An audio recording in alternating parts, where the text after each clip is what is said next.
कुलदीप सिंह बोपाराय, प्रधान युवा जट सभा जम्मू कश्मीर। आज की जो प्रेस वार्ता है, जैसे कि आपको पता है कि 13 अप्रैल को जो हमारी मठ से एक टीम आ रही थी, हमारी जो मेन रैली थी वो तवी पुल से थी और जो मीरा साहब तक जानी थी, उसमें शामिल होने के लिए मठ से जो थे हमारी टीम आ रही थी, जिस पर जो है एक हमला हुआ।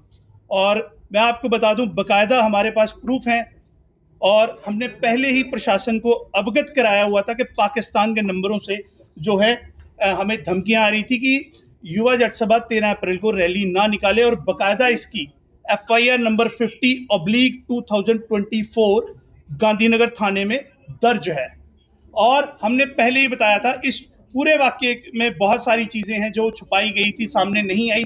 हम भी एक हफ्ते से अपने लेवल पर इन्वेस्टिगेशन कर रहे थे। पुलिस के सामने जो है गाड़ियों को तोड़ा गया है।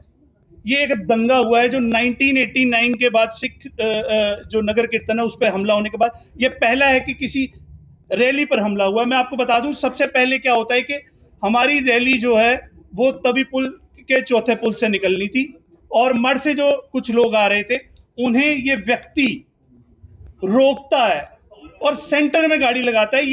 ये पगड़ी नहीं है, ये टोपी नुमा जो है पटका है, आप देख सकते हैं, और निक्कर पहनी है इस व्यक्ति ने।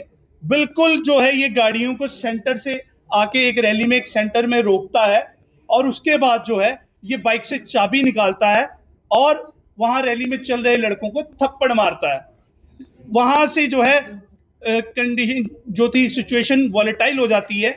लेकिन जिस तरह से बताया जा रहा है कि गुरुद्वारा साहब के साथ हुआ, तो पहली चीज मैं बता देता हूं, जहां पर ये पहला इंसिडेंट हुआ है, पूरी जिम्मेदारी से आपको बता रहा हूं कि यहां पर जो है गुरुद्वारा साहब 700 मीटर दूर है। और अगर एक वाकया हो जाता है, इंसिडेंट वायलेंट, किसी की दो गुटों में हमला हो आपसी विवाद हो जाता है, तो 700 मीटर गुरुद्वारा साहब जो एक गली में है वहां से बकायदा अनाउंसमेंट की जाती है और वहां पर यह बताया जाता है सिख लड़कों पर हमला हुआ। जो है इस सिचुएशन को जो है एक रूप देने की कोशिश की गई थी, क्योंकि चुनाव है और चुनावी दौर पर हमें, जो मैं आपको बता रहा हूं, बकायदा हम पूरे ऑन रिकॉर्ड जो है हमारे पास हैं। ये पाकिस्तान से हमें धमकी आई है और ये बकायदा मेरे फोन पर अभी भी है। इसमें आप देख सकते हैं, बकायदा आपको एक एक कॉपी दी जाएगी FIR की और इस स्क्रीनशॉट की, और मैं आपको लाइव अपने फोन पर भी दिखा दूंगा ये धमकी। उसमें बकायदा कहा गया है कि 13 अप्रैल को युवा जट सभा रैली ना निकाले। इसका मकसद दो कम्युनिटीज में राइट्स करना था, पर लेकिन युवा जट सभा के, जो आपको बता दूं कि जट बिरादरी है, ये एकमात्र बिरादरी है जिसमें हिंदू और सिख आपस में रिश्तेदारियां हैं, हमारा भाईचारा है। इस वजह से वो कंडीशन जो थी वॉलेटाइल नहीं हुई। लेकिन जैसे ही मैं इस मुद्दे को सुलझाने के लिए वहां पहुंचता हूं, मीडिया के सामने है, मुझ पर हमला हो जाता है अकेले व्यक्ति पर। मतलब कि एक व्यक्ति आता है और वहां पर जानबूझ के, देखिए, एक सिख की पगड़ी नहीं उतारता है। वहां पर कुछ उस भीड़ में जो लोगों को प्रोवोक किया गया था, उसमें जो कुछ चंद अनासर तत्व थे, हम वहां पूरी पब्लिक को हम नहीं बोलते हैं कि वो जो है उस मामले में इन्वॉल्व है। उसमें कुछ लोग थे जिन्होंने जानबूझकर ये वर्डिंग यूज की है कि पगड़ी उतारो।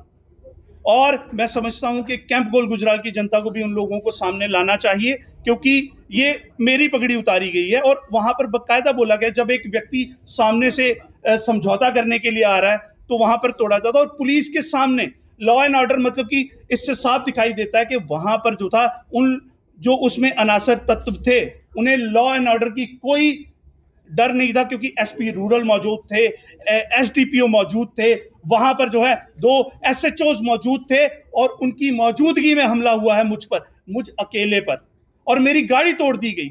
आप देखिए कि कैसा हो जाता है कि अगर एक नॉर्मल विवाद है, दो गुटों में विवाद होता है, उसके बाद गाड़ियां की तोड़ी जाती हैं, किसानों के ट्रैक्टर तोड़े जाते हैं। ये साफ साफ दर्शा रहा है कि ये एक दंगा भड़काने की साजिश थी, और हम चाहते हैं इसमें NIA की इन्वॉल्वमेंट की जाए, क्योंकि हम ये बताना चाहते हैं कि उस रैली में गाड़ियों से तिरंगे निकालकर पैरों में दिए गए हैं।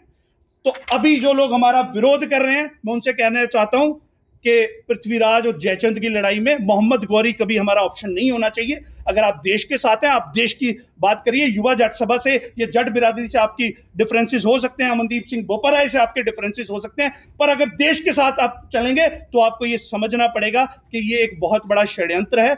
हम इसमें फॉरेन एजेंसीज की इन्वॉल्वमेंट का दावा कर रहे हैं, क्योंकि हमें ऑलरेडी पाकिस्तान से और पुर्तगाल के नंबरों से मैसेजेस आते रहे हैं। ये मेरा व्हाट्सएप है, मैं लाइव आपको दिखाऊंगा, अभी भी वो है। ये कोई बकायदा इसमें कुछ नहीं किया गया। ये देखिए आप, ये नंबर है, ये मेरा व्हाट्सएप है, कोई इसमें फैब्रिकेटेड नहीं है। ये आप देख सकते हैं, ये नंबर है बकायदा पाकिस्तान के नंबर से 23 मार्च को मुझे धमकियां दी गई थी, और इसकी जो है एसएचओ गांधीनगर को इंफॉर्मेशन थी, लेकिन Gandhinagar SHO has failed direct, मतलब कि to underestimate the gravity of the situation, he has failed. और हम चाहते हैं कि इस पर भी कार्रवाई की जाए। और देने की तो इस पर कार्रवाई क्यों नहीं गई? दूसरा, अभी भी मुझे जान की धमकियां मिलती हैं, और अगर मुझे कुछ होता है तो इसकी जिम्मेदारी बकायदा जम्मू कश्मीर एडमिनिस्ट्रेशन की होगी, क्योंकि हमने जब पहले अप्रीहेंशन दिखाई थी कि रैली पर अटैक होगा, तब भी इसको सीरियसली नहीं लिया गया। और अब मैं आपको बता रहा हूं कि मुझ पर भी हमला होने की आशंका है, और अगर कुछ हो जाता है तो इसकी जिम्मेदारी पूरी जो है जम्मू कश्मीर प्रशासन की होगी। Exide neo Bharat e rickshaw अब करे डबल काम, चाहे बिठाओ सवारी या फिर ढोलो सामान। जबकि एक्साइड नियो ई रिक्शा अब हो गया है पहले से अधिक पावरफुल, क्योंकि अब इसमें लगाई है 1200 वॉट की मोटर और नया व बड़ा डिफरेंशियल। जबकि चढ़ाई चढ़ने के लिए अब आ गया है इसमें power gear. Exide neo e rickshaw अब आया है नए फीचर्स व डिजाइन के साथ, जिसमें बड़ा डैशबोर्ड और रूफ कैरियर के साथ rear right side passenger protection bar. जबकि साई ओम पावर सिस्टम अब दे रहे हैं एक्सचेंज ऑफर, जिसमें कोई पुराना ई रिक्शा लाए और ले जाए नया एक्साइड नियो ई रिक्शा या Exide neo Bharat e rickshaw. तो देर किस बात की, आज ही आए और ऑफर का लाभ उठाए। हमारा पता है Sai Om power system, last matador stop, Anand Nagar, Bohri, Jammu. Jammu संभाग में डीलर बनने के लिए संपर्क करें 0191 2554 360।